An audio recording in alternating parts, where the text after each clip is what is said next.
सुनने में कड़वी लेकिन बिल्कुल सत्य बातें। नंबर 1, किसी से बहस करने से अच्छा है मौन होकर उसे पराजित करना सीखो, क्योंकि कई बार जो काम बहस से नहीं कर सकते वह हमारा मौन कर जाता है। मौन में बहुत अधिक शक्ति होती है। कई जगहों पर बहस करने वाला हार जाता है और दूसरा व्यक्ति मौन रहते हुए भी जीत जाता है। नंबर 2, एक छोटी सी सलाह मेरी तरफ से आप सभी को। अपने घर के सुख और दुख दोनों को ये दुनिया से छिपा कर रखें, क्योंकि दुख सुनकर लोग पीठ पीछे मजाक उड़ाते हैं और सुख सुनकर बुरी नज़र लगाते हैं। नंबर 3, एक समय था जब एक बेटी का पूरा गांव ही मायका रहता था। किसी के घर भी जाए तो लोग खाली हाथ वापस ना ही आने देते थे। लोगों का मानना था कि बेटियां तो घर की लक्ष्मी होती हैं। आजकल के ज़माने में एक बेटी का अपने ही घर में कोई मान सम्मान नहीं रह गया। यही है कलयुग की कड़वी सच्चाई। नंबर 4, बड़ी पुरानी कहावत है, जितनी चादर हो उतना ही पैर फैलाओ। अब यह नहीं समझ आता कि क्या पूरा जीवन पैर सिकुड़ कर ही सोना ठीक है, या फिर थोड़ा अधिक मेहनत करके अपनी चादर को पहले बड़ी कर लें और फिर पैर फैलाकर सुकून भरी नींद सोएं।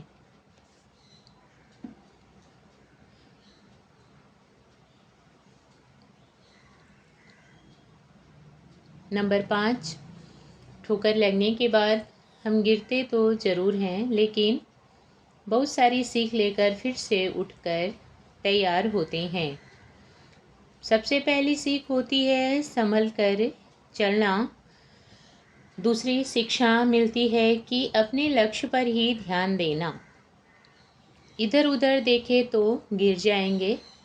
और तीसरी और सबसे अच्छी सीख यह मिलती है कि खुद को इतना मजबूत रखना कि अगर गिर भी जाएं तो उठकर खड़े हो सको।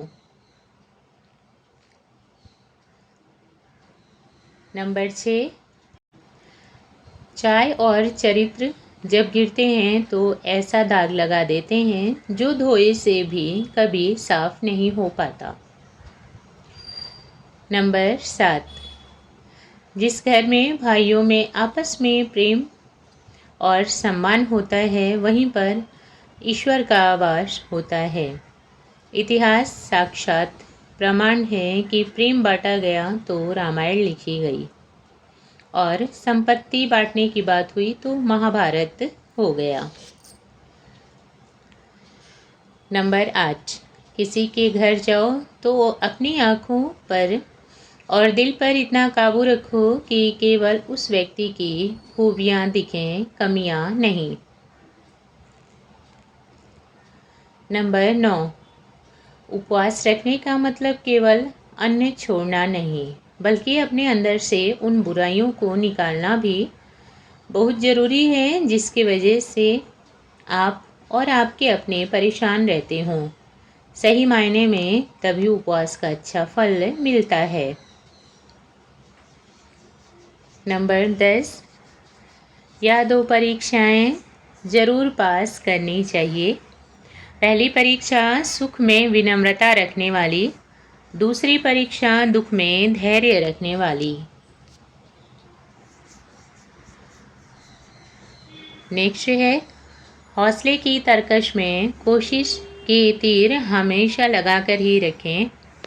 एक दो बार असफलता भी मिल जाए तो हार कर बैठ नहीं जाना जब तक कि सफल ना हो जाओ, क्योंकि केवल कहने के लिए नहीं बल्कि 100% सही बात है कि कोशिश करने वालों की कभी हार नहीं होती।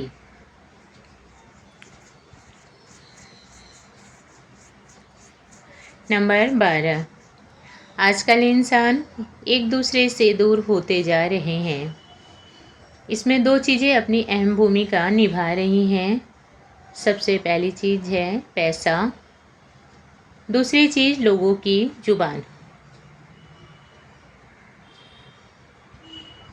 एक अमीर व्यक्ति किसी से ढंग से बात करने को राज़ी नहीं और एक गरीब से कोई बात करने को राज़ी नहीं। यह तो हो गई पैसे का खेल। अब जुबान का सुने।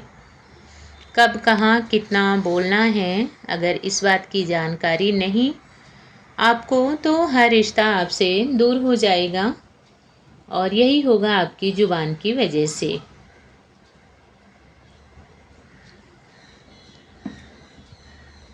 नंबर 13, कोई भी समस्या हमारे जीवन में बिना किसी वजह के नहीं आती। समस्या आने का एक इशारा होता है कि अब हमें अपने जीवन में कुछ बदलाव लाने की ज़रूरत है। नंबर 14, बेशक शब्द मुफ्त में मिलते हैं, लेकिन इनका उपयोग जिस तरह से करोगे आपको उसकी कीमत ज़रूर चुकानी पड़ेगी। अगर शब्दों का सही उपयोग किया तो प्रेम और सम्मान मिलेगा। गलत शब्दों का उपयोग करने पर आपका व्यक्तित्व नीचे गिरेगा।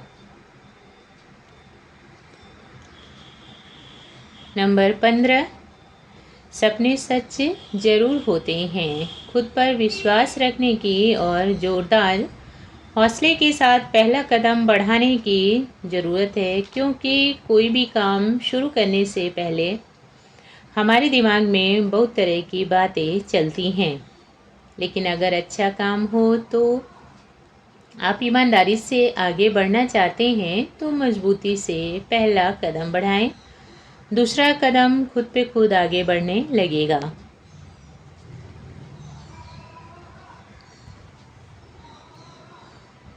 नंबर 16, अपनी गलतियों पर केवल अफसोस करके बैठना नहीं, बल्कि उनसे कुछ सीख लें। जो कमी इस बार रह गई है अगली बार के लिए उसको सुधार लें। केवल अफसोस करके सब कुछ छोड़कर बैठ जाने में समझदारी नहीं। नंबर 17, एक समझदार व्यक्ति के अंदर यह 3 खूबियाँ जरूर मिलती हैं। सबसे पहली खूबी होती है सकारात्मक दिमाग। दूसरी खूबी होती है सोच समझकर बोलने की आदत। और तीसरी खूबी अपने काम में हमेशा व्यस्त रहना। यही सब बातें एक व्यक्ति को समझदार बनाती हैं। नंबर 18, जो अपनों से छल कर बैठे उसको कोई नहीं पूछता, बेशक वह भगवान की शरण में ही क्यों न चला जाए। वह है विभीषण, जो आज भी लंका के भेदी कहलाते हैं। नंबर 19, कलयुग की कड़वी सच्चाई। शादी ब्याह में आप जिनको गरीब समझकर बुलाते नहीं, जब आपके ऊपर तकलीफ आती है तो वही व्यक्ति सबसे पहले आकर खड़ा होता है। कभी आजमा कर देख लेना।